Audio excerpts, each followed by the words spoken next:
The rain fell in silver sheets against the floor-to-ceiling windows of the Moretti penthouse, blurring the glittering Milan skyline into streaks of liquid gold.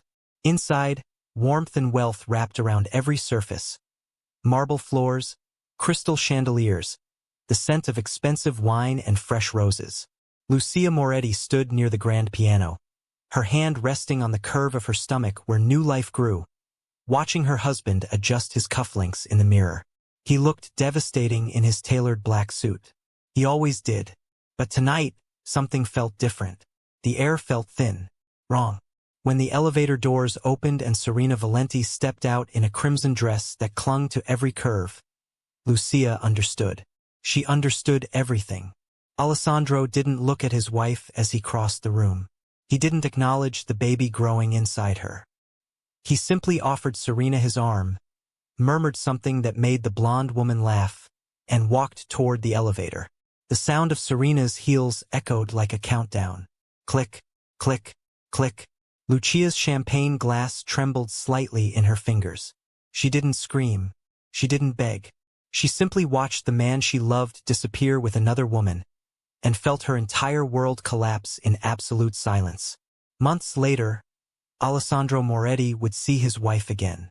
She would be wearing emerald silk, her chestnut hair cascading over bare shoulders, her hazel eyes bright with something he no longer recognized. And she would be smiling up at Matteo de Rossi, the one man Alessandro hated more than death itself. Before we continue, I want you to know that this story exists because of you. Your support means everything.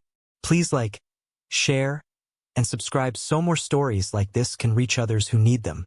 The night Alessandro left, Lucia stood motionless for exactly 17 minutes. She counted them, each second stretched like taffy, pulling at her chest until breathing became a conscious effort. The champagne glass eventually slipped from her fingers and shattered against the marble floor, but she barely registered the sound. She was too busy replaying the way Alessandro hadn't looked at her. Not once, not even a glance. The penthouse felt cavernous now. All those beautiful things, the art, the flowers, the carefully curated luxury, suddenly looked like props in someone else's life. A life she'd apparently been borrowing without realizing the loan had an expiration date. Her hand moved to her stomach again. 12 weeks. She'd been waiting for the right moment to tell him. She'd imagined candlelight, his hands on her belly, that rare, genuine smile he only showed her when they were alone. Now she imagined nothing. The housekeeper, Maria, found her an hour later, still standing in the same spot, surrounded by broken glass.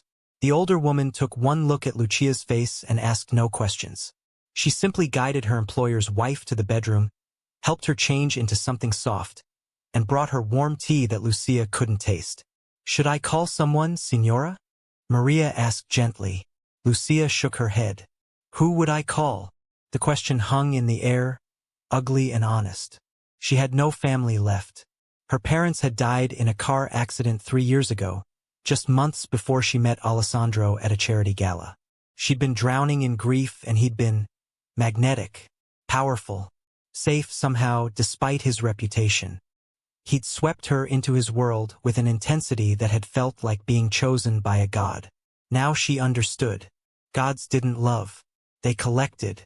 And when they grew bored with their collections, they simply walked away.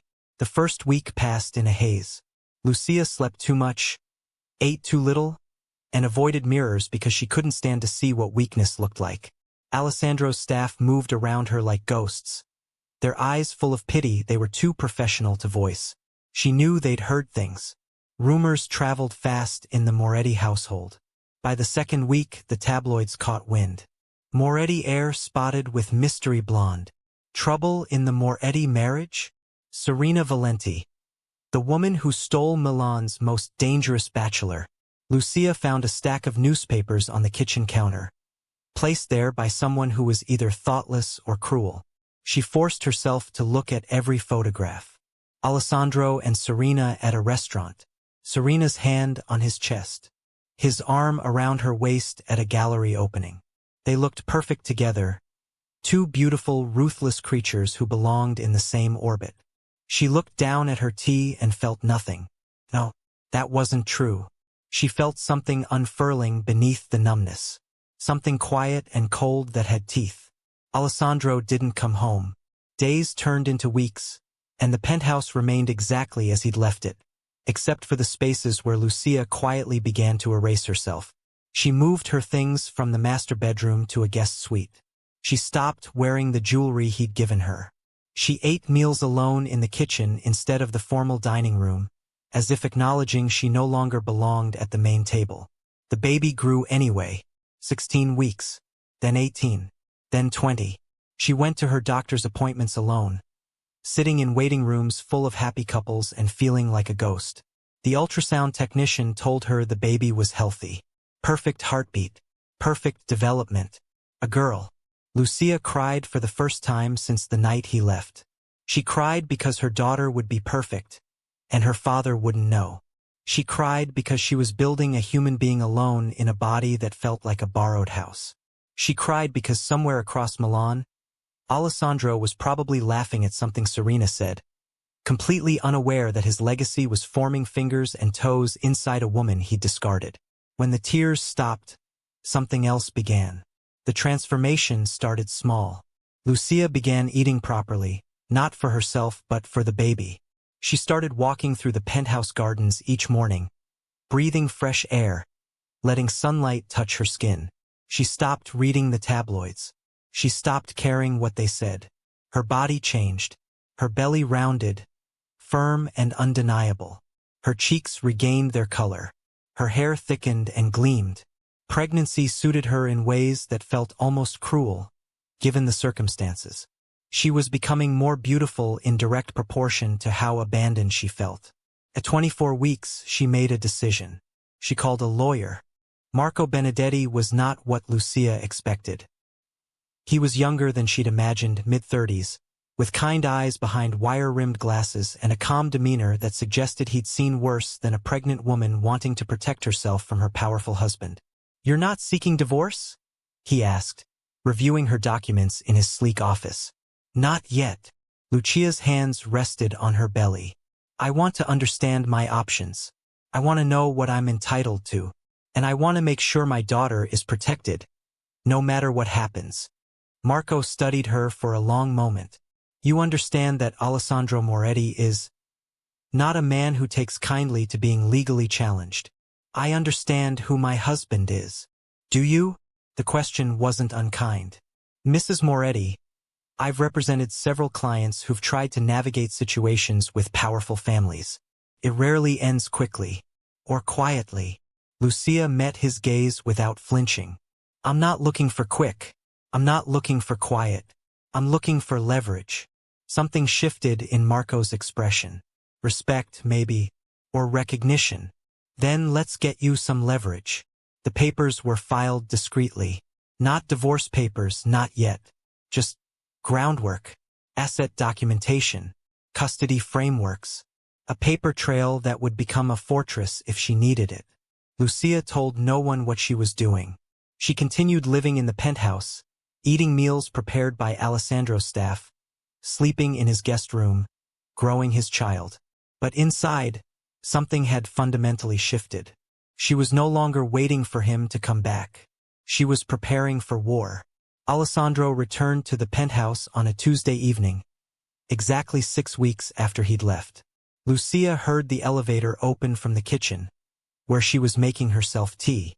Her hand didn't tremble as she set down the kettle. Her heart didn't race. She simply turned to face the doorway and waited. He appeared like a shadow solidifying. Taller than she remembered, somehow. Broader. His gray eyes swept the kitchen, found her and stopped. For one fraction of a second, something flickered across his face. Surprise, maybe, or something darker. Then the mask slid back into place. "Lucia. Alessandro." His gaze dropped to her belly, now unmistakably round beneath her cream cashmere sweater, and stayed there.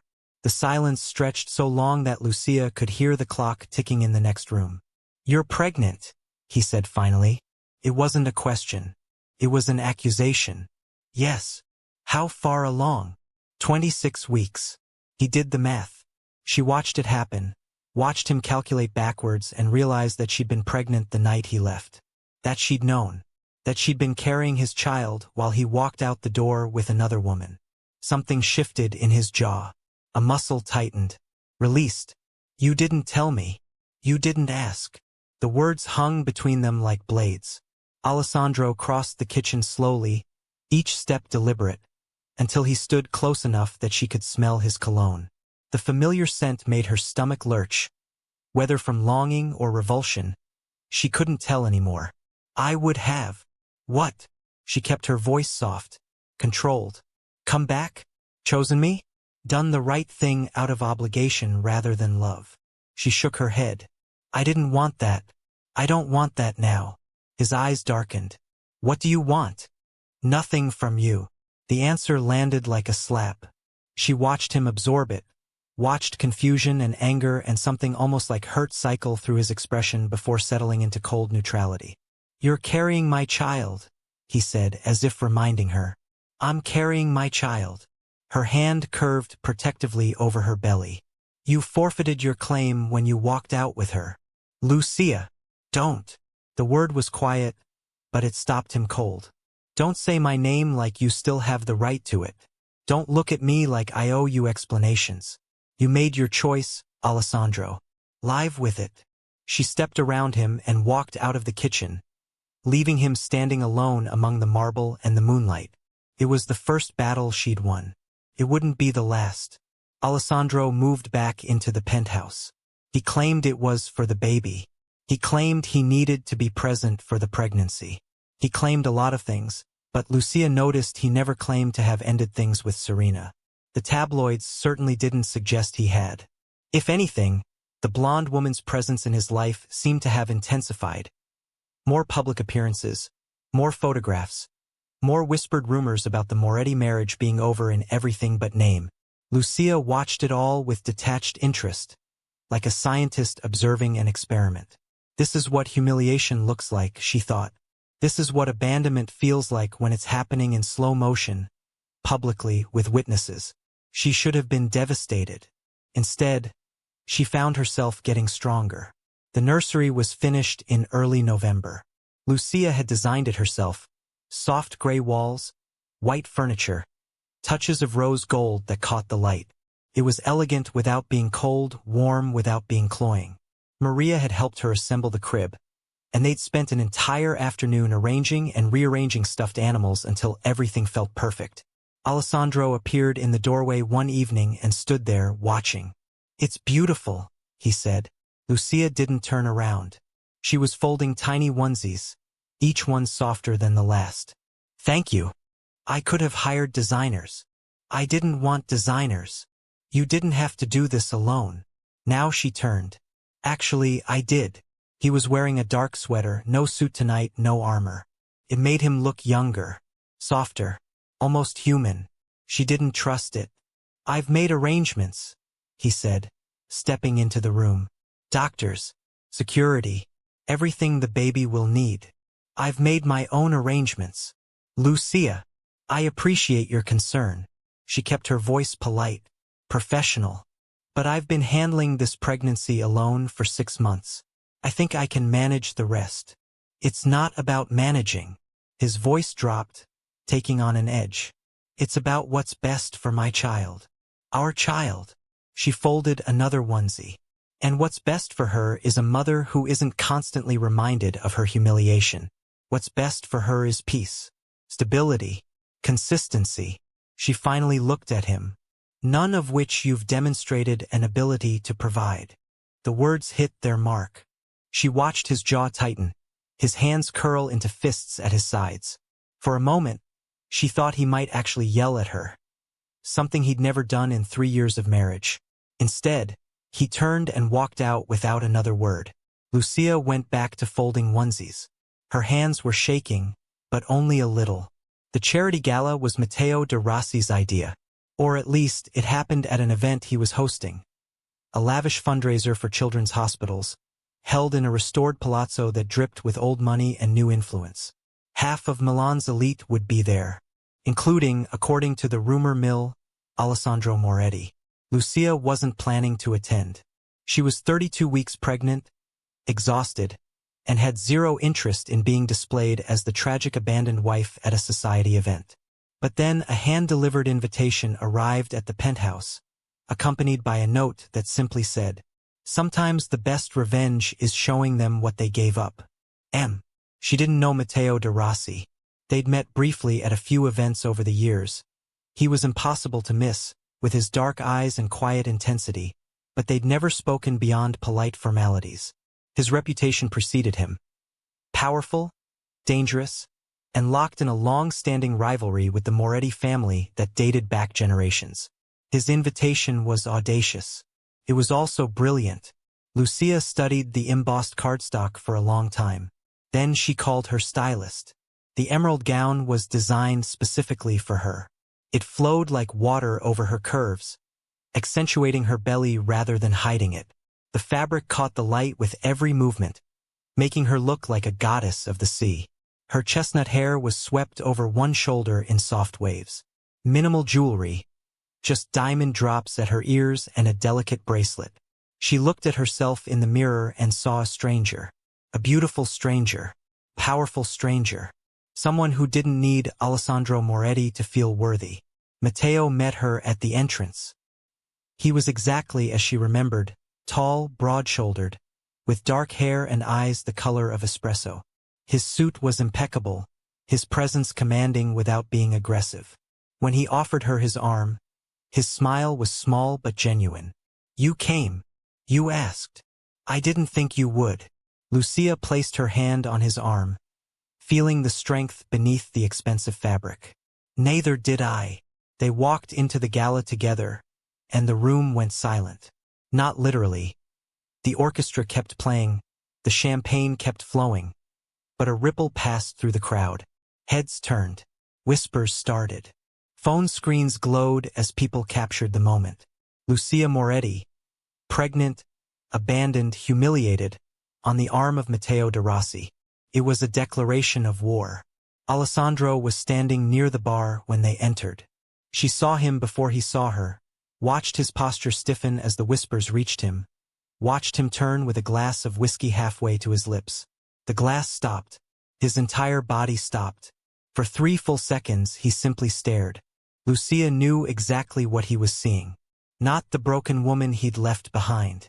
Not the ghost who'd haunted his penthouse in silence. He was seeing someone transformed. Someone radiant. Someone who'd clearly decided she didn't need him. And she was with Matteo. The muscle in Alessandro's jaw twitched so hard she could see it from across the room. Then Serena appeared at his side, all blonde hair and red lips, and the moment shattered. Lucia turned away, focusing on Matteo, who was watching the whole exchange with barely concealed amusement. "That was even more satisfying than I imagined," he murmured. "You planned this. I suggested it. You chose to accept." His dark eyes found hers. "And you did it magnificently. Why help me? Perhaps I enjoy watching powerful men lose control. Or perhaps you're using me to hurt him." Matteo's smile didn't waver. "Does it matter? The result is the same. You looked like a queen tonight, Lucia." And he looked like a man who just realized he made the worst mistake of his life. She shouldn't have been pleased. She was anyway. The rest of the evening passed in a blur of champagne she couldn't drink and conversations she couldn't follow. Matteo stayed close, not possessively, but protectively. He introduced her to people, made her laugh, treated her like she was valuable rather than discarded. And all the while, she felt Alessandro's gaze burning into her back like a brand. He didn't approach, didn't speak to her, just watched. By midnight, Lucia's feet ached and her back protested. Matteo noticed immediately, guiding her toward a quiet alcove where they could sit. "You're tired. I'm pregnant. It's a constant state. I'll have my driver take you home whenever you're ready." He hesitated. "Unless you'd prefer to avoid the penthouse tonight. I have guest suites that are completely private." The offer was innocent. She could see that in his eyes.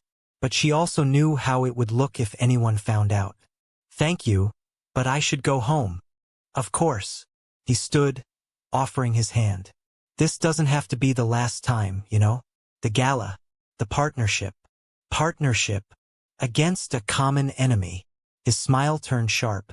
Alessandro Moretti has taken things from both of us. Maybe it's time he learned what losing feels like. Lucia took his hand and let him help her stand. I'll think about it. She was almost at the exit when Alessandro caught her. His hand closed around her arm. Not hard, but firm enough to stop her. When she turned, his face was a mask of barely controlled fury. What are you doing? Leaving. With him. My ride is waiting. I don't. He stopped himself, drew a breath. When he spoke again, his voice was lower, more dangerous. You're carrying my child. You're my wife. And you spent the entire evening on the arm of my enemy. You spent the past 3 months with your mistress. Lucia kept her voice steady. I'd say we're even. This isn't a game. No. She pulled her arm free. It isn't. It's my life. And I'm finally choosing to live it without you. She turned to walk away, but his voice stopped her. I won't let you leave with him. Lucia looked back over her shoulder. Alessandro's gray eyes were blazing. His hands clenched at his sides. He looked exactly like what he was. A powerful man on the verge of losing something he'd only just realized he wanted. You don't get to let me do anything, she said softly. You gave that up. This time, when she walked away, he didn't follow. The car ride home was silent. Matteo had disappeared discreetly. A brief squeeze of her hand, a murmured promise to call, and now Lucia sat alone in the back of the Moretti vehicle, watching Milan blur past her window. The driver was one of Alessandro's men, which meant everything that had happened tonight would be reported. She didn't care. Actually, that wasn't true. She cared intensely. She wanted Alessandro to know every detail. She wanted him to lie awake imagining her with Matteo, imagining her smiling and laughing and being treated like something precious. She wanted him to feel exactly what she'd felt for months, the sharp, endless ache of being replaced. Her phone buzzed. A text from a number she didn't recognize. You were magnificent tonight. He won't sleep for a week. She shouldn't have smiled. She did anyway. Alessandro was waiting for her when she arrived at the penthouse. He stood in the center of the living room like a storm that hadn't yet broken. Still in his formal clothes, whiskey glass clenched in his fist. The lights were low. The rain had started again, streaking the windows with silver. Where is he? Lucia set down her clutch. Who? Don't. The word cracked through the air. Don't pretend. Don't lie. Where is Matteo de Rossi? Probably at his own home. I wouldn't know. You left with him. I left in a car. He was not in it. Alessandro crossed the room in 3 strides, stopping just inches from her. This close, she could see the fury in his eyes, and beneath it, something that looked almost like panic. What is he to you? A friend. He's not your friend. He's using you to get to me. Perhaps. She met his gaze without flinching. Does that bother you? You're my wife. I'm aware. Then act like it. The command hung in the air, heavy and dangerous. Lucia reached up and slowly, deliberately, removed her earrings. Then her bracelet. Each piece clinked against the marble side table. I spent 3 years acting like your wife, she said quietly. Smiling when you needed me to smile. Hosting your dinners. Wearing your clothes. Being beautiful and silent and utterly devoted. She looked at him. And then you walked out with another woman while your child grew inside me. So forgive me, Alessandro, if I've stopped performing on command. His jaw worked. I made a mistake. You made a choice. I'm trying to fix it. By what? Moving back in? Playing at being a concerned father. She laughed, but there was no humor in it. You haven't touched me in months. You haven't asked about the baby. You haven't shown any indication that you actually want to be here. You just want to make sure no one else is. That's not, isn't it? She stepped closer, close enough to see the pulse jumping in his throat. You saw me with Matteo and suddenly you care. Suddenly I matter. Suddenly our child deserves attention. Her voice dropped to a whisper. What does that tell you about yourself, Alessandro? He grabbed her arm again, pulling her close enough that their breath mingled. I don't want him near you. I don't care what you want. Lucia, let me go. His grip tightened for a fraction of a second, possessive, almost desperate, and then he released her, stepped back. His chest was heaving, his control visibly cracking at the edges. This isn't over, he said. You're right. Lucia picked up her clutch and walked toward the guest wing. It's just beginning. The next morning, everything changed. Lucia woke to cramping. Not severe, not yet, but enough to make her catch her breath. She lay very still in the bed, one hand pressed to her belly, counting seconds between spasms. The baby was moving, which was good, normal, but the cramping continued. She called her doctor.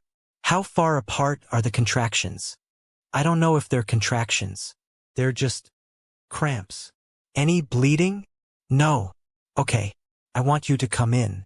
Can someone drive you? Lucia thought about Alessandro somewhere in the penthouse, probably hungover and brooding. I'll take a car. Don't drive yourself. Have someone. I'll take a car, she repeated. I'll be there in 30 minutes. The hospital was a blur of monitors and concerned faces. Dr. Ricci met her in the examination room, her calm professionalism doing little to ease Lucia's growing terror. The ultrasound wand pressed against her belly. The baby's heartbeat filled the room, fast and strong, and Lucia nearly sobbed with relief. She's okay, Dr. Ricci said, but you're showing signs of early labor. We need to discuss bed rest. Early labor? I'm only 32 weeks, which is why we're being careful. The doctor removed the wand and helped Lucia sit up. Your stress levels are elevated. Your blood pressure is higher than I'd like. The baby is healthy, but your body is telling you it needs rest. How much rest? Complete bed rest. At least 2 weeks. Then we'll reassess. Lucia stared at her. I can't. You can, or you risk premature delivery. Dr. Ricci's gaze was kind but firm. I know your situation is complicated, but right now, your daughter needs you to stop fighting and start resting. Alessandro appeared at the hospital within an hour. Lucia didn't know who had called him. Maria, probably, or one of his countless staff. But suddenly he was there in the doorway of her hospital room, looking like he hadn't slept. His suit was rumpled. His gray eyes were wild. What happened? I'm fine. The doctor said. I'm fine. She adjusted the hospital blankets over her belly. It was a scare. Everything is under control. Under control? He crossed to her bedside, and up close, she could see the fear beneath the anger. You went into early labor, alone, in a hospital across the city, and you didn't think to call me? Why would I? The question stopped him cold. Because I'm the father, he said, but his voice cracked on the words. You're a lot of things, Alessandro. Father isn't one you've earned yet. He sank into the chair beside her bed, suddenly looking exhausted. What do you need me to do? The question was so unexpected that Lucia didn't answer immediately. She studied his face, the dark circles under his eyes, the stubble thickening along his jaw, the way his hands gripped his knees like he was trying not to reach for her. I need to be on bed rest, she said finally. 2 weeks minimum. Done. I'll arrange everything. I don't need you to arrange. Let me do this. His voice was low, urgent. Please, let me take care of you. Even if you hate me, even if you never forgive me, let me keep you safe. She should have said no. She should have called Matteo, arranged to stay somewhere else, removed herself from Alessandro's orbit entirely. Instead, she looked at the fear in his eyes, the first real emotion she'd seen from him in months, and felt something crack inside her. Okay, she whispered. Okay. The next 2 weeks were strange. Alessandro transformed. He canceled meetings, rearranged his schedule, installed himself in the penthouse like a guardian rather than a ghost. He didn't try to share her bedroom, but he appeared at her door every morning with tea. He sat with her during meals. He read aloud to her from books about pregnancy, his voice low and steady, pausing whenever she laughed at his pronunciation of medical terms. It was confusing, It was infuriating. It was making her remember why she'd fallen in love with him in the first place. "You're doing this because of Matteo," she said one evening, when he brought her dinner on a tray. Alessandro paused, the tray balanced in his hands. "What?" "The attention, the care. It's because you're jealous. It's because I almost lost you. You did lose me." He set the tray on her bedside table. "Then maybe I'm trying to find you again." "And Serena?" The name landed like a slap. Alessandro's jaw tightened, but he didn't look away. "It's over." "Since when?" "Since the gala. Since I saw you with him and realized what I'd thrown away." He sat on the edge of her bed, close enough to touch but careful not to. "I'm not asking you to forgive me. I'm not expecting anything. I need you to know that it's over. That it was a mistake I'll spend the rest of my life regretting." Lucia stared at him. She wanted to believe him. Part of her, the part that still remembered candlelit dinners and whispered promises and the way he used to hold her like she was something sacred, wanted desperately to believe him. But the other part remembered Serena's hand on his chest. The photographs. The months of silence. "I can't trust you," she said quietly. "I know. I don't know if I'll ever be able to trust you again. I know that too. Then why are you here?" Alessandro reached out, slowly, and rested his hand on her belly. The baby kicked against his palm, and his breath caught. "Because she's mine," he said. "And so are you. Even if you hate me. Even if you never let me back in." His gray eyes met hers. "You're mine, Lucia. And I'm done pretending otherwise." The call came 3 days later. Lucia was resting in bed, half watching a documentary about ocean conservation, when her phone rang. The number was unfamiliar, but something made her answer anyway. "Hello, Mrs. Moretti." The voice was unfamiliar, male, cold, accented. "We need to talk about your husband." "Who is this?" "Someone who knows what he's done, and what he's about to lose." The line went dead.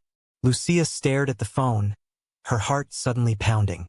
She didn't tell Alessandro about the call. Not yet. 3 days after that, Matteo reappeared. He arrived at the penthouse unannounced, dressed impeccably, carrying a bouquet of white roses that looked expensive enough to feed a small village. Maria tried to stop him at the door, but Matteo de Rossi was not a man who could be easily stopped. "I heard about the hospital scare," he said, when Lucia appeared in the living room doorway. "I wanted to make sure you were all right." "I'm fine." She accepted the roses, their scent overwhelming. "You shouldn't be here." "Because of him?" "Because it's complicated. It's only complicated if you let it be." Matteo stepped closer, his dark eyes searching her face. "Has he hurt you?" "Alessandro has never." "There are many kinds of hurt, Lucia." His voice dropped. "Not all of them leave marks." She didn't know what to say. The truth was she was tired. Tired of being strong. Tired of fighting. Tired of trying to figure out what she felt and what she wanted and who she could trust. "I should go back to bed," she said. "The doctor said." "I know." Matteo stepped back, respecting the distance. "But if you need anything at all, I'm here. Alessandro isn't the only one who wants to protect you." "Is that what this is? Protection?" His smile was small and dangerous. "Among other things." He left before Alessandro returned. But Lucia couldn't shake the feeling that something had just shifted. Something dangerous and irreversible. The confrontation happened that night. Alessandro found the roses. He stood in the living room, holding one white bloom between his fingers, his face carved from stone. He was here. Lucia didn't deny it. He brought flowers. "He's not welcome in my home." "Your home?" She laughed bitterly. "I thought it was our home." "It is. Which is why I don't want him anywhere near it." Alessandro dropped the rose, crushing it beneath his heel. "Or near you. You don't get to make that decision. I'm your husband. You're the man who abandoned me." The words exploded from her chest. All the rage and pain she'd been suppressing finally breaking free. "You left me pregnant and alone while you paraded around Milan with your mistress. You humiliated me in front of everyone. And now you're jealous? Now you want to protect me? Now you want to play the concerned husband? She was shaking. Tears streamed down her face without permission. Alessandro crossed the room in 2 strides and caught her shoulders. Yes, he said. I'm jealous. I'm terrified. I'm furious at myself and at him and at every single moment I wasted on someone who didn't matter when I should have been here with you. His grip tightened. I know I failed you. I know I broke something that might never heal. But I am not letting another man take what's mine. I'm not property. You're not property. You're everything. His voice cracked. You're the only person who ever looked at me and saw someone worth loving. And I threw that away because I was too stupid and too afraid to accept it. Lucia stared at him through her tears. Afraid of what? Of needing you. His forehead dropped to hers. Of wanting you so much that losing you would destroy me. So you destroyed me first? Yes. The word was barely a whisper. Yes. And I will never forgive myself. They stood there, breathing together, close enough that she could feel his heartbeat. I don't know how to trust you again, she said. Then let me earn it. Day by day, moment by moment, however long it takes. And if it takes forever? His hands moved to cup her face, gentle now, trembling slightly. Then I'll spend forever trying. 2 nights later, the phone rang again. Same blocked number. Same cold voice.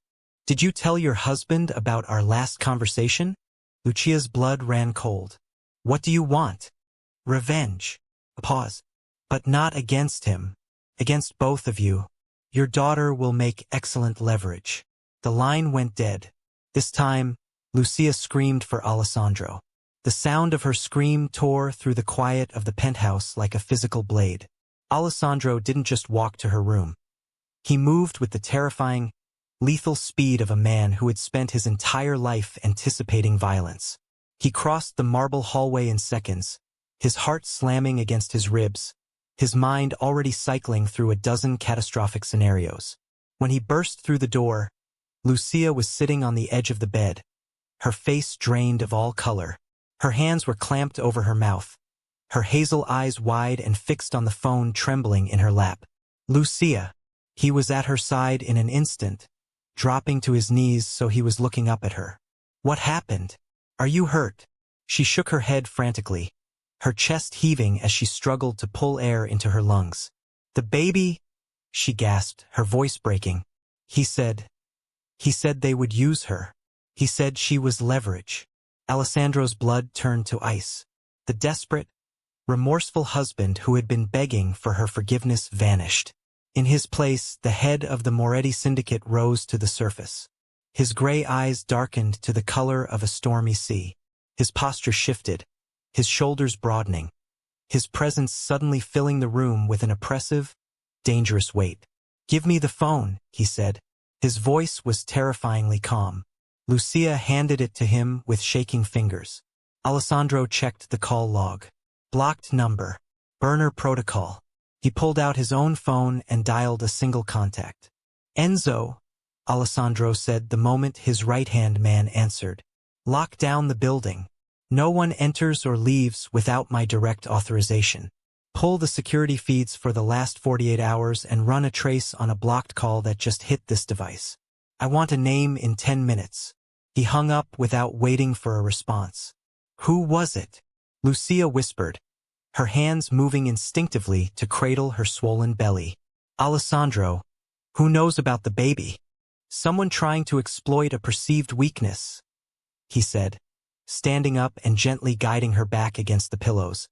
He pulled the duvet over her, his touch remarkably gentle for a man whose mind was currently orchestrating violence. My public distractions over the last few months made the family look vulnerable. Rivals smell blood in the water. Because of Serena, she said, the name tasting like ash in her mouth. Because of my stupidity, he corrected fiercely.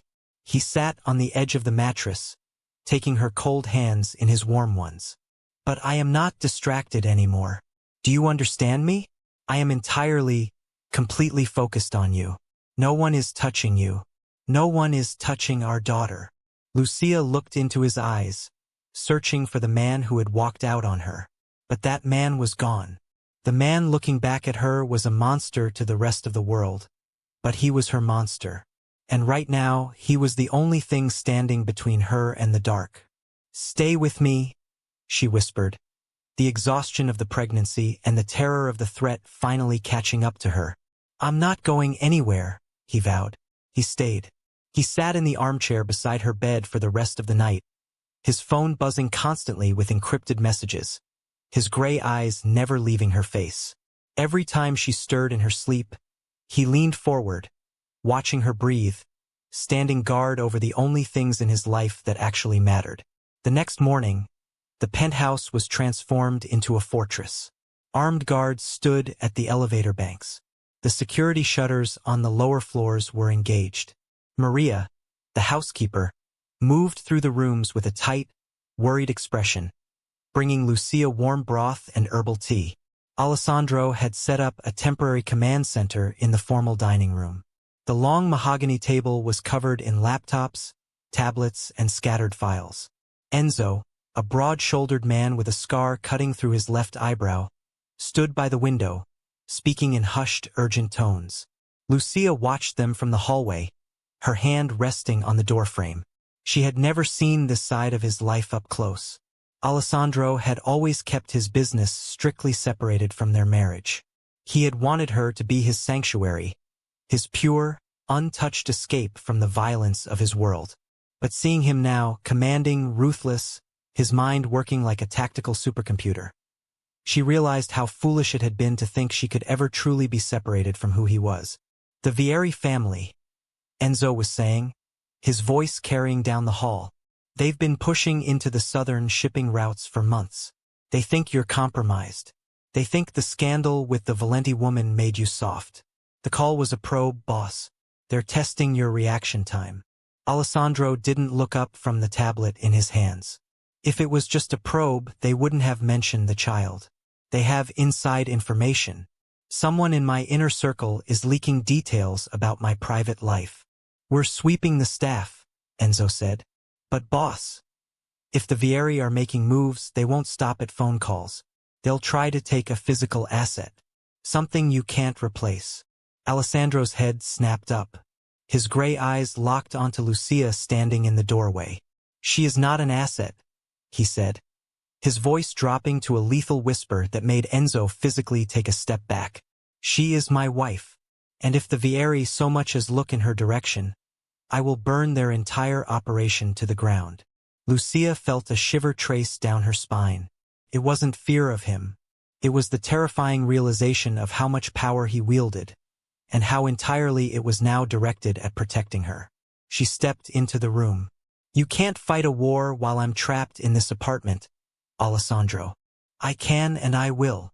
I have a doctor's appointment tomorrow," she reminded him, her voice steady despite the flutter of anxiety in her chest.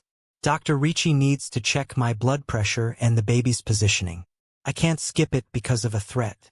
Alessandro ran a hand through his dark, brushed-back hair, the light stubble along his jaw catching the morning light. He looked exhausted, but his mind was already recalculating. "We'll move the appointment," he said. "I'll have Dr. Ricci come here. She doesn't make house calls for routine checks. She needs the ultrasound machines at the clinic." Lucia crossed her arms. "I am not going to let them dictate my life, Alessandro. If I hide now, I'll be hiding forever. Take me to the clinic. Bring your men. Let them see that you are not compromised."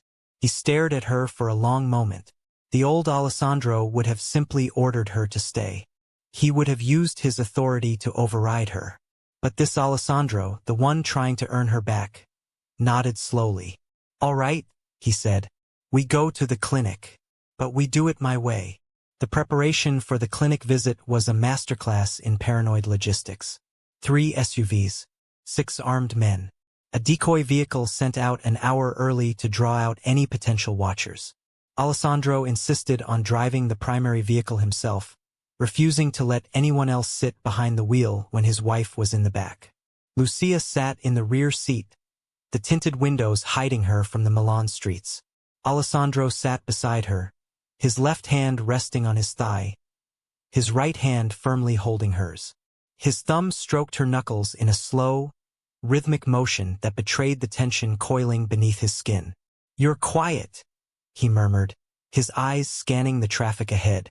"I'm thinking about Serena," she said softly. Alessandro's hand stilled. The muscle in his jaw ticked. "Why?" "Because if the Vieri family thinks you're weak because of her, she's still a liability. She's still out there, talking to people, living in the penthouse you bought her, wearing the jewelry you gave her." Lucia turned her head to look at him. "As long as she exists in your orbit, they will use her to get to me." Alessandro's grip on her hand tightened. "Not enough to hurt, but enough to anchor her. She doesn't exist in my orbit anymore. I told you it's over." Saying it's over and making it over are two different things. Before he could respond, his phone buzzed. He glanced at the screen, his expression hardening into stone. He answered it on speaker. "What?" he barked. "Boss, it's Enzo," the voice crackled. "She's at the front gates of the estate. She's demanding to see you. Says she saw the security lockdown on the news and she's worried." Lucia closed her eyes. "Serena, tell the guards to turn her away," Alessandro said, his voice devoid of any emotion. "We tried, boss. She's making a scene. There are paparazzi lingering near the perimeter. She's crying, saying you promised her." "I don't care if she's bleeding," Alessandro interrupted, his tone so cold it could have frozen the air in the car. "If she doesn't leave in 30 seconds, have the guards physically remove her." "And Enzo?" "Yes, boss. Revoke her access to the black card. Change the locks on the apartment in Brera. Have her things packed and sent to her mother's house in Como. She is no longer under Moretti protection. If the Vieri want to use her, let them. She means nothing to me." He hung up. The silence in the car was heavy, thick with the finality of his words. Lucia looked at him, really looked at him. There was no hesitation in his gray eyes, no lingering attachment. He had severed the tie with the same ruthless efficiency he used to dismantle rival businesses. "Thank you," she whispered. Alessandro turned to her, his expression softening just a fraction. "You never have to thank me for doing what I should have done months ago. She was a distraction, a foolish, empty distraction. You are my life, Lucia. There is no comparison." For the first time since the night he left, Lucia felt the ice around her heart crack just a little more. The clinic visit went smoothly. Dr. Ricci confirmed the baby was growing perfectly, her heartbeat strong and steady. The early labor scares had subsided, but the doctor reiterated the need for low stress. Alessandro stood by the examination table the entire time, his hand resting lightly on Lucia's shoulder, his eyes fixed on the monitor as their daughter's profile appeared in grainy black and white. When they returned to the penthouse, the atmosphere was lighter. The threat of the Vieri family still loomed, but the immediate danger felt manageable. That evening, Lucia was resting in the living room, reading a book, when the private elevator chimed. She frowned. Enzo was supposed to be the only one with access tonight. The doors slid open, and Matteo de Rossi stepped out. Lucia gasped, dropping her book. Matteo looked entirely out of place in the heavily guarded Moretti penthouse, yet he moved with the relaxed grace of a man who owned every room he entered. He wore a dark charcoal suit, his deep brown eyes calm and observant. "How did you get past my guards?" she asked, standing up slowly, her hand instinctively going to her belly. "I asked them nicely," Matteo said, a faint, wry smile touching his lips. "And I brought a peace offering for your husband." Before Lucia could process that, Alessandro emerged from his study. He stopped dead in his tracks, his hand dropping instantly to the holster at his hip beneath his suit jacket. The air in the room plummeted by 10 degrees. "Give me one reason why I shouldn't put a bullet in you right now, De Rossi," Alessandro said, his voice a low, lethal drawl. Matteo didn't flinch. He slowly raised his hands, showing they were empty, and reached into his jacket pocket with 2 fingers. He pulled out a folded piece of heavy cardstock and tossed it onto the glass coffee table. "Because I just handed you the Vieri family's entire Southern logistics network on a silver platter," Matteo said smoothly. Alessandro's eyes flicked to the paper, then back to Matteo. What is this? The Vieri boss, Carlo Vieri, is meeting with his capos at a villa in Lake Como tomorrow night. That paper has the exact coordinates, the security rotation, and the names of the 3 men in his inner circle who are willing to flip for the right price. Matteo adjusted his cuffs. It's everything you need to dismantle his operation before he even realizes he's under attack. Alessandro stepped forward, picking up the paper. His gray eyes scanned the information, his mind instantly recognizing the tactical goldmine he was holding. Why? Alessandro asked, looking up. Why give me this? You've been trying to take the southern routes for 2 years. Matteo's dark eyes shifted to Lucia. His expression softened, losing its predatory edge. Because Carlo Vieri threatened a pregnant woman. There are rules in this world, Alessandro. Even monsters have lines they don't cross. When Vieri crossed it, he made himself an enemy to both of us. Alessandro stepped between Matteo and Lucia, his broad shoulders blocking his rival's line of sight. It was a primal, deeply possessive gesture. I don't need your help to handle Vieri, Alessandro said. No, you don't, Matteo agreed easily. But taking this intel saves you 3 days of surveillance. 3 days where your wife is at risk. Swallow your pride, Moretti. Take the win. Protect your family. The silence stretched, taut as a piano wire. Lucia watched the 2 men. They were apex predators, circling each other in her living room. Alessandro was pure, controlled fury. Matteo was calm, calculating ice. But both of them, in their own twisted ways, were trying to keep her safe. Take it, Alessandro, Lucia said softly. Alessandro glanced back at her, surprised by her intervention. If it keeps us safe, take it, she repeated, her hazel eyes steady. Alessandro turned back to Matteo. He folded the paper and slipped it into his pocket. If this is a trap, De Rossi, I will end you. If it's a trap, I'll hand you the gun myself, Matteo replied. He looked past Alessandro, meeting Lucia's eyes one last time. Take care of yourself, Lucia, and make sure he does too. With that, Matteo turned and walked back to the elevator. The doors closed, leaving a heavy, charged silence in his wake. Alessandro let out a slow breath, running a hand over his face. I hate him. I know, Lucia said, walking over to him. She reached out, her fingers lightly brushing the lapel of his black suit. But he just gave you the weapon you needed. Use it. Alessandro looked down at her hand on his chest. He covered her fingers with his own, pressing her palm flat against his heart. It was beating fast. I'm going to end Vieri tomorrow night, he said quietly.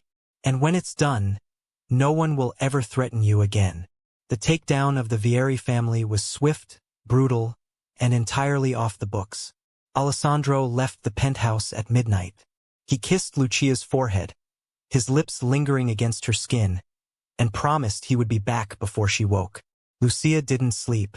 She sat in the dark living room, watching the rain lash against the windows, her mind playing out 100 different nightmares. She knew what her husband was.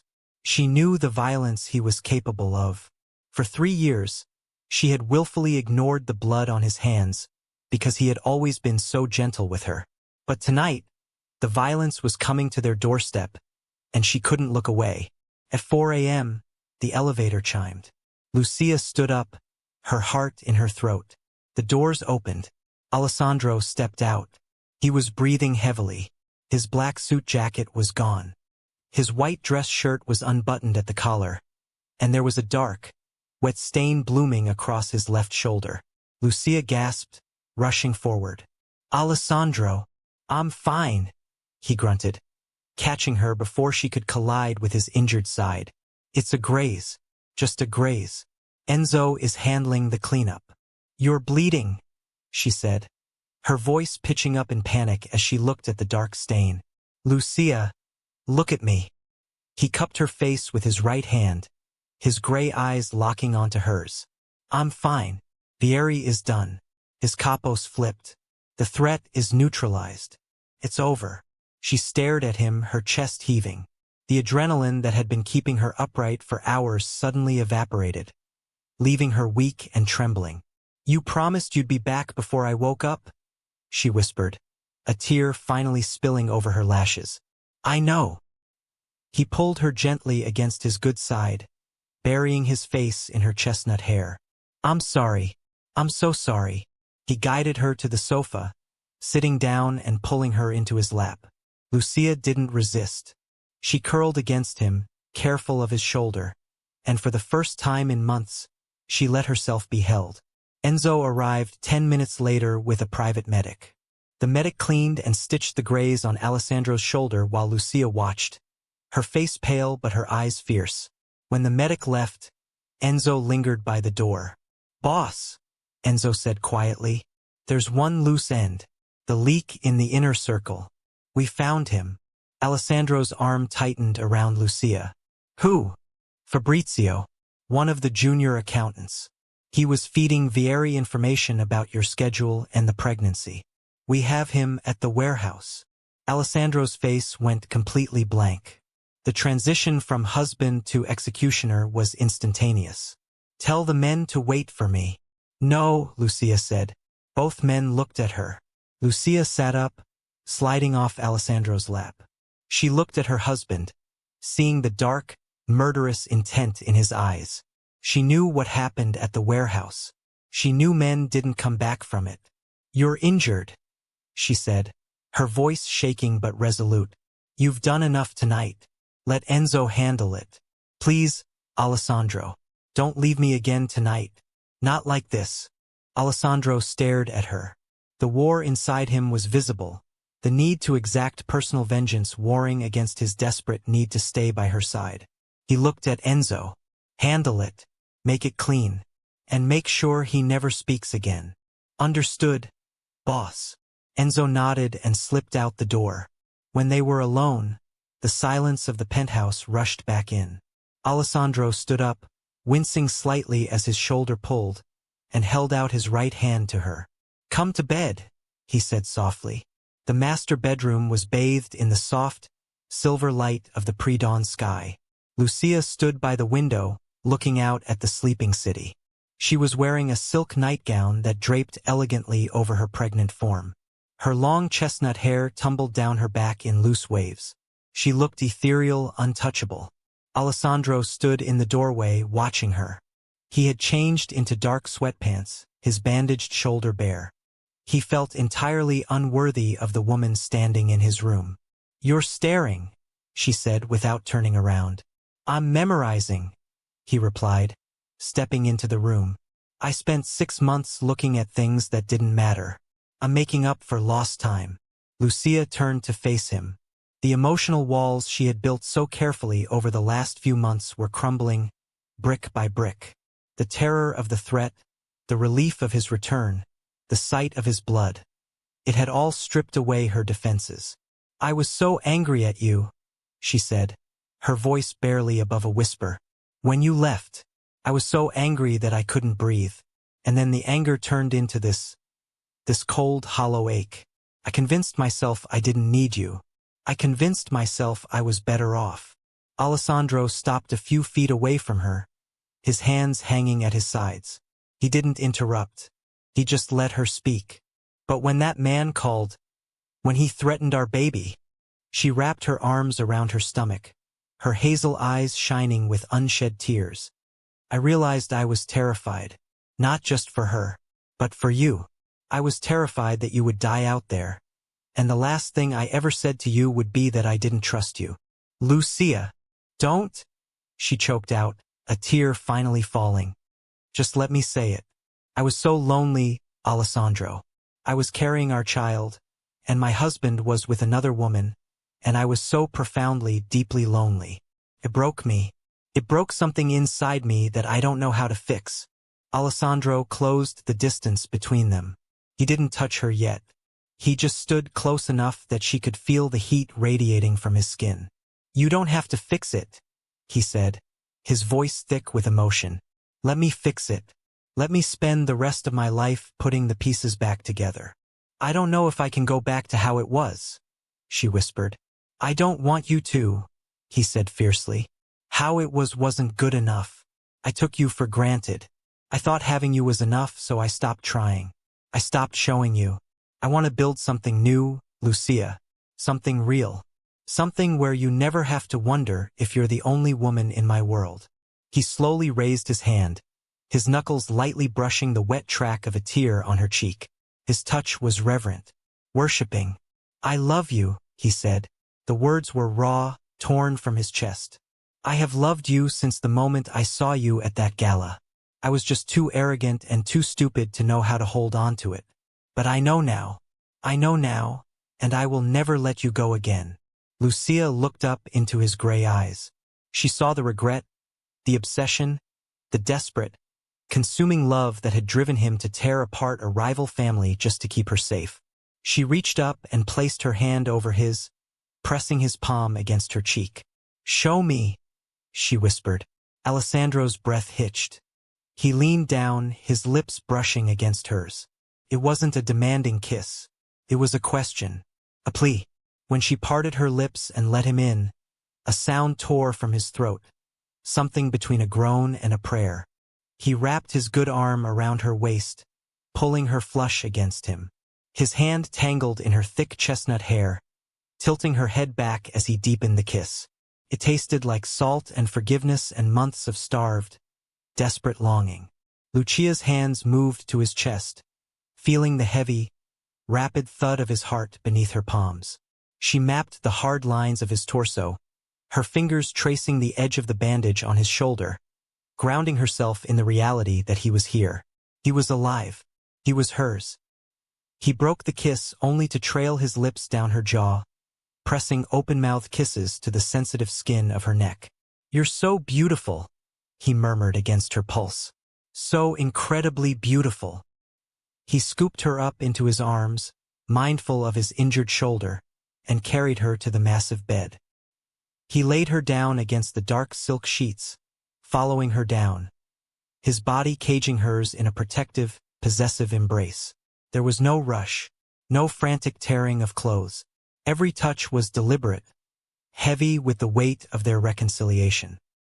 He unbuttoned her silk gown with slow, trembling fingers, his gray eyes dark with a reverence that made her breath catch.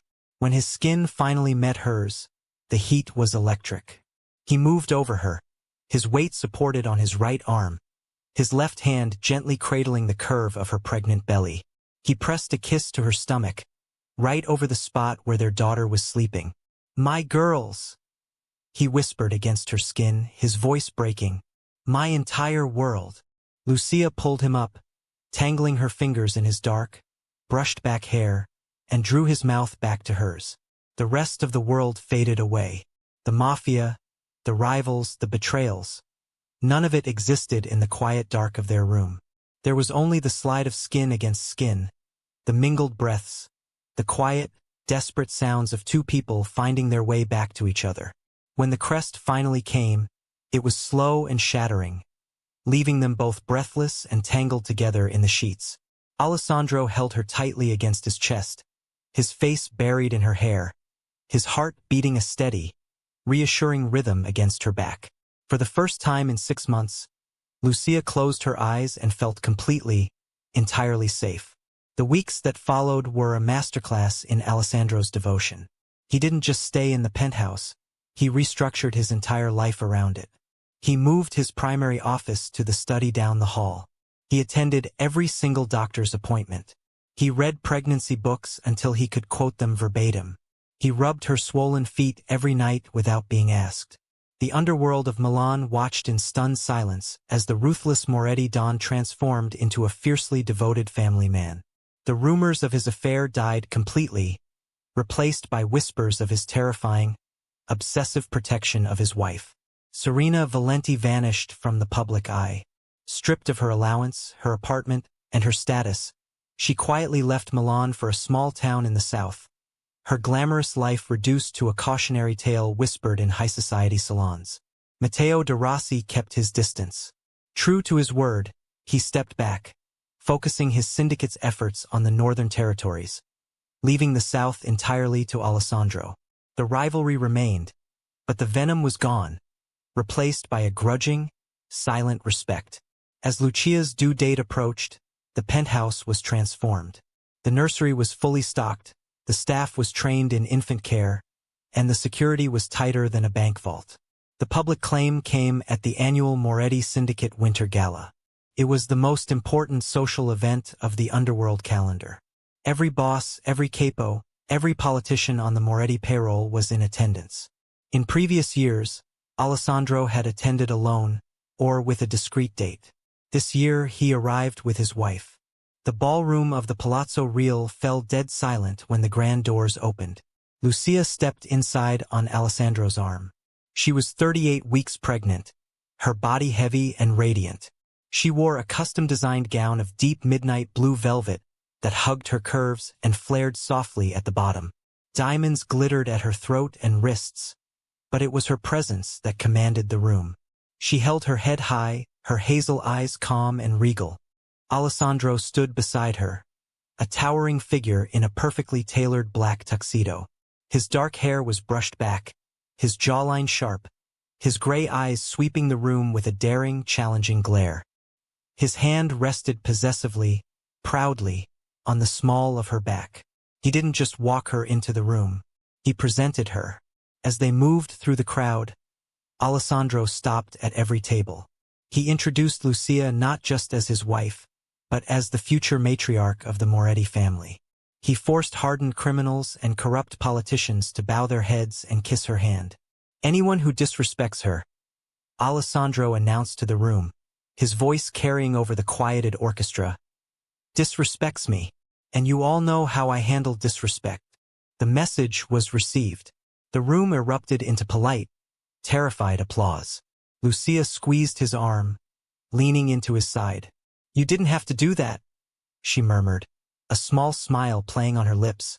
Yes, I did, he replied, pressing a kiss to her temple. They need to know that you are the true power behind the throne. They need to know that if they ever look at you sideways, I will end them. You're dramatic, she teased. I'm in love, he corrected.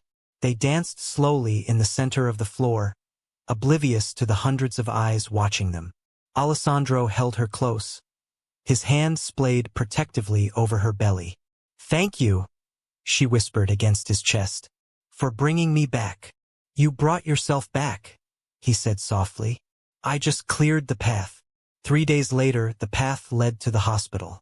It started at 2 a.m. A sharp, undeniable pain that tore Lucia from a deep sleep. She gasped, her hands gripping the sheets. Alessandro was awake instantly. Lucia? What is it? It's time, she breathed, her eyes wide. The next hour was a blur of controlled chaos. Alessandro called the doctor, summoned the car, and practically carried Lucia to the elevator. His face was pale, his jaw locked in tight concentration, but his hands were incredibly gentle. At the hospital, the private maternity wing was cleared out. Dr. Ricci and a team of top-tier specialists were waiting. Labor was long and grueling. 14 hours of intense, exhausting work. Lucia was a warrior, breathing through the contractions. Her grip on Alessandro's hand so tight her knuckles turned white. He never left her side. He wiped her forehead with a cool cloth, whispered encouragement in her ear, and glared at anyone who tried to offer her pain medication she didn't want. You're doing perfectly, he murmured, pressing his forehead against hers during a particularly brutal wave. You're the strongest woman I've ever known. Just a little more, amore mio. Just a little more. When the moment finally came, the room went quiet except for the sound of Lucia's final, powerful push. And then a cry. A loud, indignant, beautiful cry that filled the room and shattered the last remaining pieces of Alessandro's guarded heart. It's a girl, Dr. Ricci announced, her voice thick with emotion. A perfect, healthy baby girl. They cleaned her quickly, wrapping her in a soft white blanket, and placed her on Lucia's chest. Lucia sobbed. She wrapped her arms around the tiny, warm bundle, pressing her face into the soft fuzz of her daughter's dark hair. She looked up at Alessandro, her hazel eyes shining with tears of pure, unadulterated joy. Alessandro fell to his knees beside the bed. He reached out with trembling hands, his large fingers gently stroking the baby's impossibly small cheek. The baby turned her head, her tiny mouth opening in a yawn, and Alessandro let out a breath that sounded like a sob. "She's perfect," he whispered, his voice cracking. "Lucia, she's perfect. She has your eyes," Lucia said softly, exhausted but glowing. Alessandro looked up at his wife. He saw the sweat on her brow, the exhaustion in her face, the absolute, radiant love in her eyes. He leaned forward and kissed her, deeply and thoroughly, pouring every ounce of his gratitude and devotion into the touch. "Thank you," he said against her lips. "Thank you for her. Thank you for staying. Thank you for forgiving me." "I love you," she whispered back. Alessandro stood up, looking down at his wife and his daughter. The feared head of the Moretti syndicate, the man who ruled Milan with an iron fist, was entirely, completely brought to his knees by the two females in the bed. "What should we name her?" he asked, his voice thick with emotion. Lucia looked down at the baby, tracing the delicate line of her jaw. "Elena, after my mother." Alessandro nodded, a profound respect in his gray eyes. "Elena Moretti. It's perfect." 6 months later, the penthouse was filled with the soft, golden light of a Milanese afternoon. The grand piano in the living room was playing a gentle lullaby, though no one was sitting at the bench. It was a recording, playing softly from the speakers. Lucia sat on the plush velvet sofa, a book resting in her lap. She looked different now. The soft elegance of her pregnancy had transitioned into a refined, striking beauty. Her chestnut hair was cut into a chic, shoulder-length style, and she wore a simple but exquisitely tailored cream dress. In her arms, baby Elena was sleeping peacefully, her dark hair curling at the nape of her neck, her long eyelashes resting against her chubby cheeks. The elevator chimed. Alessandro stepped out. He was wearing a dark charcoal suit, his tie loosened, his top button undone. He looked tired, the kind of tired that came from running a massive criminal empire, but the moment his gray eyes landed on Lucia and the baby, the tension melted from his shoulders. He crossed the room silently, his footsteps muffled by the thick rugs. He sat on the edge of the sofa, leaning in to press a soft kiss to Elena's forehead, and then a deeper, lingering kiss to Lucia's lips. "How was my girl's day?" he murmured, his voice a low rumble. "Quiet," Lucia smiled, shifting the baby slightly. "She slept for 3 hours. I actually managed to read a whole chapter." Alessandro smiled, reaching out to trace the line of Lucia's jaw. "You look beautiful. You say that every day. Because it's true every day." He leaned back, his arm draping along the back of the sofa. "Enzo handled the port negotiations today. The southern routes are fully secured. Matteo sent a bottle of vintage Barolo as a congratulatory gift." Lucia raised an eyebrow. "Matteo sent us wine?" "He sent you wine." The note said, "To the woman who tamed the beast." I threw the note away, but I kept the wine. Lucia laughed, a bright, clear sound that made Elena stir slightly before settling back into sleep. "You're jealous of a bottle of wine." "I'm jealous of the air he breathes," Alessandro said, though there was no real heat in his words. "But I tolerate it, because he helped keep you safe." He reached into his jacket pocket and pulled out a small velvet box. Lucia looked at it, her breath catching. "Alessandro, what is that?" "When we got married 3 years ago, I gave you a ring because it was expected," he said, his gray eyes locking onto hers with intense, unwavering focus. "I gave you a ring because it was what a Moretti boss gives his wife. But I didn't give you my soul. I didn't know how." He opened the box. Inside was not a diamond, but a stunning, intricate band of woven platinum and rose gold, embedded with a single, flawless hazel-colored sapphire. "I had this made," he said softly. "The platinum is for the strength you showed when I was too weak to see it. The rose gold is for the grace you showed when I was cruel. And the stone is because your eyes are the only thing I want to look at for the rest of my life." Tears pricked Lucia's eyes. She carefully handed the sleeping baby to Alessandro, who took her with practiced, gentle ease, cradling his daughter against his chest. Lucia took the ring from the box. She didn't wait for him to put it on her. She slid it onto her right hand, next to her wedding band. It fit perfectly. She reached out, cupping Alessandro's face, her thumb brushing over the light stubble on his jaw. "I don't need a new ring to know you love me," she whispered. "I see it every day. In the way you look at her. In the way you look at me. I will spend every day for the rest of my life proving it to you," Alessandro vowed, his voice fierce and absolute. "I will protect you. I will cherish you. I will never, ever walk away from you again." Lucia leaned in, pressing her forehead against his. "I know." They sat there in the golden afternoon light, the feared Mafia boss and the woman who had brought him to his knees, holding their sleeping daughter between them. The rain outside had stopped. The storms had passed. Alessandro Moretti had lost his pride, his control, and nearly his mind. But as he looked at his wife and his child, he knew he had gained the only things that had ever truly mattered. He had finally learned how to love, and he would never let it go. 1 year later, the Moretti estate in Lake Como was bathed in the soft gold of a summer sunset.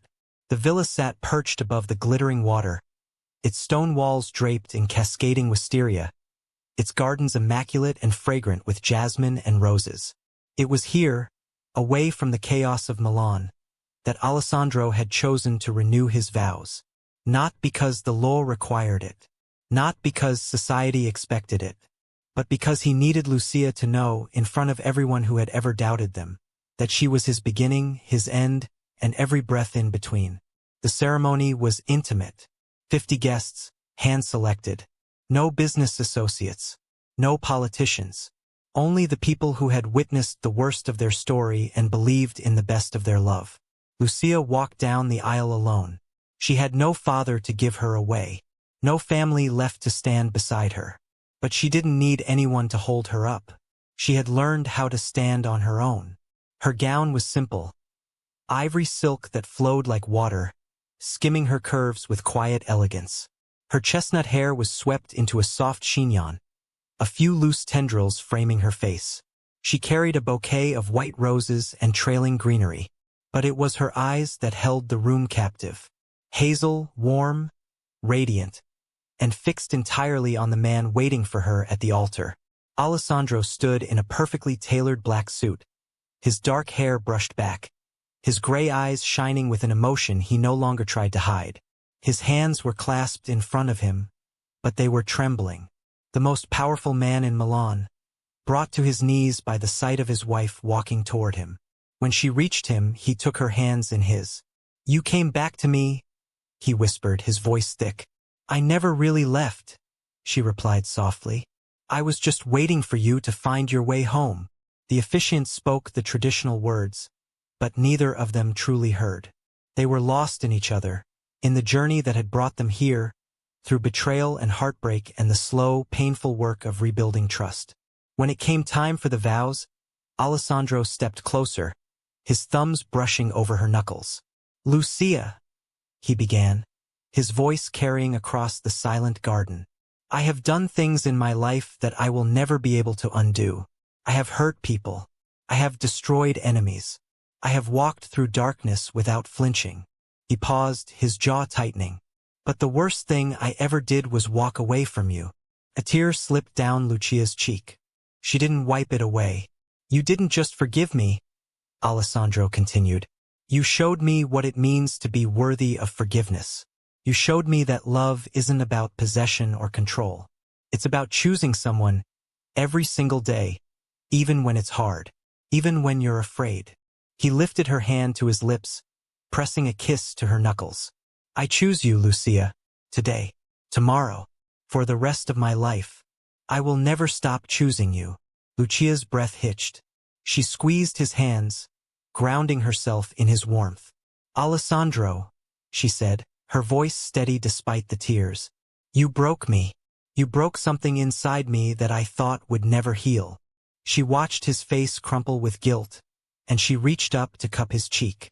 "But you also showed me that broken things can be rebuilt. That love, real love, isn't about perfection. It's about showing up.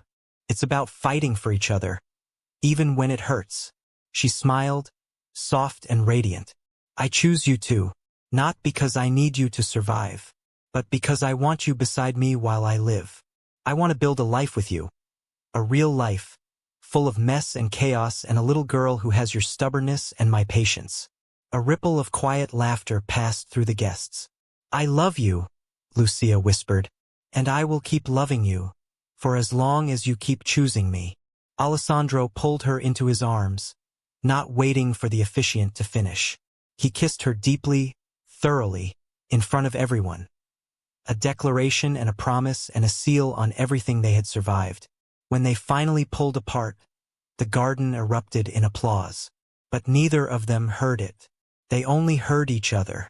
Later that evening, the reception spilled across the villa's torchlit terrace. Lucia stood near the stone balustrade, looking out at the moonlit lake. The music was soft behind her, the laughter of guests a gentle hum. In her arms, 1-year-old Elena was half asleep, her dark curls pressed against her mother's shoulder, her tiny fingers clutching the pearl button of Lucia's gown. Alessandro appeared beside her, 2 glasses of champagne in hand. He set them on the railing and wrapped his arm around her waist, pulling her gently against his side. She's exhausted, he murmured, looking down at their daughter. She danced with Enzo for 20 minutes, Lucia smiled. I think she wore him out more than he wore her out. Alessandro chuckled, pressing a kiss to the top of Elena's head. She's a Moretti. We don't do anything halfway. They stood in comfortable silence, watching the moonlight ripple across the water. Do you ever think about how different things could have been?